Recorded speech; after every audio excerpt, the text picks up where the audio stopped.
dia menikah, Allah karuniakan dia satu orang anak. Anaknya diberi nama Harith, satu anak dikasih. Waktu Harith sudah mulai bujang, mencapai umur sekitar 17 tahun, Abdul Muttalib ini Syaibah mimpi malam-malam. Dia mendengar suara dalam mimpinya, ihfirit tiba. Maksudnya galilah tiba. Tiba itu sesuatu yang baik.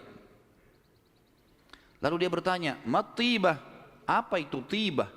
Hilang suara itu. Hari kedua dia mimpi lagi. Dengar lagi suara, ihfiril barrah. Galilah sesuatu yang baik, yang bermanfaat. Dia tanya, mal barrah? Apa itu barrah? Yang baik itu apa? Hilang lagi suara itu. Hari ketiga dia mimpi lagi, ihfiril madmunah. Gali sesuatu yang terjamin. Dia tanya, mal madmunah? Apa itu madmunah? Hilang lagi. Hari keempat baru dia mimpi dan dia dengar ihfiriz zamzam. Galilah zamzam itu. Zamzam ini di zaman itu cuma seperti sebuah histori lama, kenangan. 500 tahun tidak ada sumur zamzam, hilang.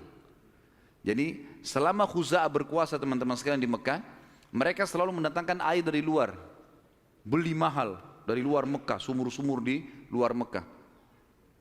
Abdul Muttalib ini pernah dengar kalimat zamzam, penasaran dia. Terus dia tanya, dalam mimpi dia tanya, mas zamzam, apa itu zamzam? Lalu keluarlah suara itu mengatakan, dan dia dengar pada saat itu ya, kalau dalam buku-buku sejarah disebutkan, la tanzifu abada, sesuatu yang tidak akan pernah rusak, wala tarum, juga ya, sesuatu yang selalu bersih dan tidak akan pernah rusak. Taskil hajijal a'zam, engkau akan memberikan dengannya air para jemaah haji. Dikatakan wahia bainar rafthi waddam, tempatnya air zam-zam itu berada di antara rafath. Rafath itu bisa berarti busanya darah, atau memang darah yang bercampur, busa yang bercampur dengan darah, atau memang busa air biasanya. Jadi dikatakan sini ciri-cirinya adalah tempat zam-zam itu ada darah yang bercampur dengan rafath, dengan busa, kemudian bercampur sama tanah. Lalu dikatakan lagi dalam mimpinya, inda naqratil gurabil a'sam, di bawah patokannya burung gagak yang memiliki warna keputih-putihan. Inda qaryatin naml, di atas atau di sekitar sarang semut. Seperti itu dalam mimpinya. Maka Abdul Muttalib bangun pagi-pagi, penasaran dia dengan mimpi ini. Dan dia tahu mimpi ini gak mungkin main-main. 3 hari, 4 hari berturut-turut, kemudian dia disuruh gali, dia bawa cangkulnya, datang di sekitar Ka'bah. Dia cuma tebak saja kemungkinan dekat Ka'bah nih, karena tidak ada tempat yang lebih agung di Mekah daripada Ka'bah. Dia datang dekat Ka'bah. Dan kalau masih ingat dulu pada pertemuan kita di bulan yang lalu, ada penjelasan tentang 2 patung yang disembah di Mekah, Isaf dan siapa yang ingat? Kalau lupa saya nggak datang lagi Balikpapan. Isaf dan Nailah. Isaf kan nama laki-laki, Nailah nama perempuan. Yang dulu mereka saling suka, akhirnya mereka berzina depan Ka'bah dan dikutuk menjadi patung.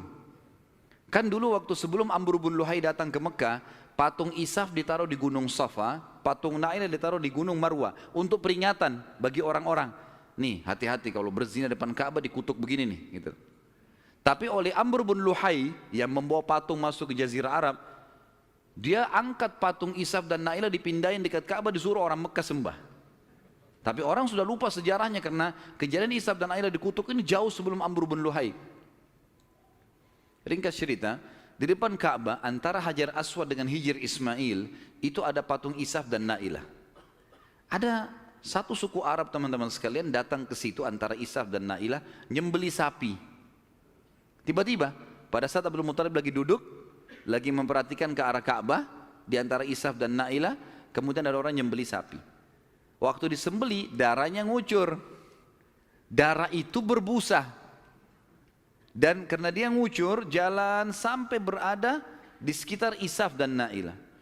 Dia kurang lebih jangan dibayangkan ini Ka'bah, ini Hajar Aswad dan ini Hijr Ismail. Isaf dan Na'ilah itu ditaruh cukup jauh ya, agak berjarak antara antara Hajar Aswad jauh ke belakang dengan Hijr Ismail juga jauh. Jadi di kiri kanan ya. Tempat itu sangat luas. Jadi jangan difahami tadi ini misalnya Ka'bah kemudian di sini posisinya, tapi agak jauh di kiri kanan. Maka pada saat itu darah ini ngucur dari patung Isaf itu menuju ke tempat di tengah-tengah di situ. Pada saat itu di tengah-tengah. HP-nya siapa nih? Pada saat itu patungnya, darahnya ngalir, kemudian darah itu ngalir menuju ke tengah-tengah antara Isaf dan Na'ilah ini, dan ada seperti tempat agak turun di lembah Mekah kan waktu itu masih pasir, lalu darah itu berkumpul di situ. Jadi akhirnya darah sama pasir bercampur. Abdul Muttalib lihat ini isyarat pertama nih. Mimpinya kan tadi darah yang mengalir berbusa yang bercampur dengan tanah, gitu kan.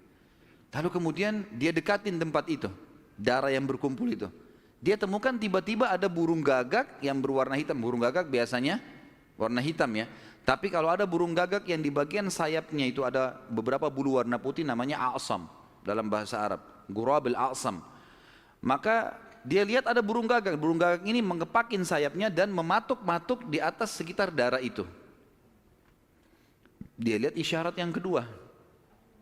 Isyarat yang ketiga adalah di situ ada sarangnya semut.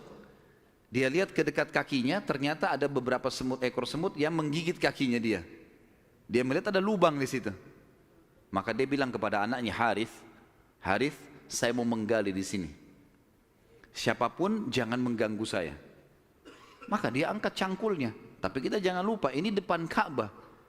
Orang-orang lagi banyak tawaf waktu itu, walaupun banyak berhala. Dia angkat cangkul, orang jadi bahan perhatian. Tokoh-tokoh Quraisy pada datang semua. Lalu tokoh-tokoh Quraisy mengatakan, hai Abdul Muttalib, apa yang kau lakukan nih? Kata Abdul Muttalib kepada Harith, singkirkan mereka dari saya, sibukkan. Jangan sampai mereka dekatin saya. Terus saja Harith menyibukkan orang-orang Quraisy dan Abdul Muttalib terus saja mencangkul sampai ujung cangkulnya menyentuh bibirnya sumur itu. Sumur Zamzam.